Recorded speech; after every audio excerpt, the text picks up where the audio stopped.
আসসালামু আলাইকুম। আজকে দেখাচ্ছি চিংড়ি মাছ দিয়ে আলু পটল ভাজি।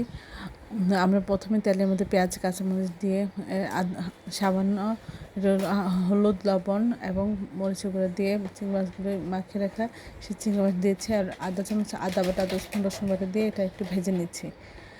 তারপরে এখানে আলু এবং পটল কেটে রাখা কুচি করে কেটে রাখা দিয়েছি। এর মধ্যে আধা চামচ হলুদ গুঁড়ো, আধা চামচ ধনিয়া গুঁড়ো, আধা চামচ জিরা গুঁড়া, আধা চামচ লবণ দিয়ে আমরা একটু নাড়াচাড়া করবো। এই মশলাটা সব কিছুর সাথে মাখিয়ে দিব এবং ঢেকে এটা কিছুটা সিদ্ধ হওয়া পর্যন্ত আমরা অপেক্ষা করবো। নাড়াচাড়া করে বারবার সব কিছু ঠিক আছে কিনা দেখব। আর এর মধ্যে নিচে লেগে যেতে পারে, এই জন্য বারবার নাড়াচাড়া করে দেবো। আর নিচে তেল প্রয়োজন হলে আমরা দিয়ে দেবো। অসম্ভব মজা হয়। আপনারা তো পটলের সিজনে সবাই পটল খান, এভাবে একবার হলেও রেসিপিটা ট্রাই করবেন, দেখুন কতটা মজা হয় এবং টেস্টি হয়। সবাই আমি চ্যানেলটি লাইক এবং শেয়ার দেবেন, সাবস্ক্রাইব করবেন এবং প্রয়োজনকে বেশি বেশি করে শেয়ার দেবেন। আর আমার চ্যানেলে সব রকম রান্নার রেসিপি রয়েছে, আশা করি ওই রেসিপিগুলো দেখবেন এবং আমার চ্যানেলকে সাবস্ক্রাইব করে চ্যানেলের পাশেই থাকবেন। অসম্ভব মজা হয়েছিল। আজকে দেখাচ্ছি দারুণ মজার পটল ভাজা।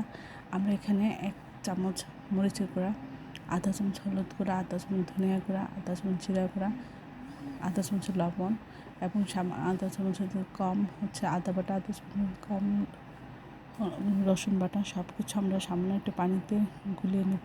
নিয়ে প্রতিটা পটলের পিস এভাবে খুব ভালো করে ডলিয়ে প্রতিটা এভাবে ফুল করে কাটা সব কিছুর ভিতরে আমরা মশলাটা খুব ভালো করে দিয়ে দিব।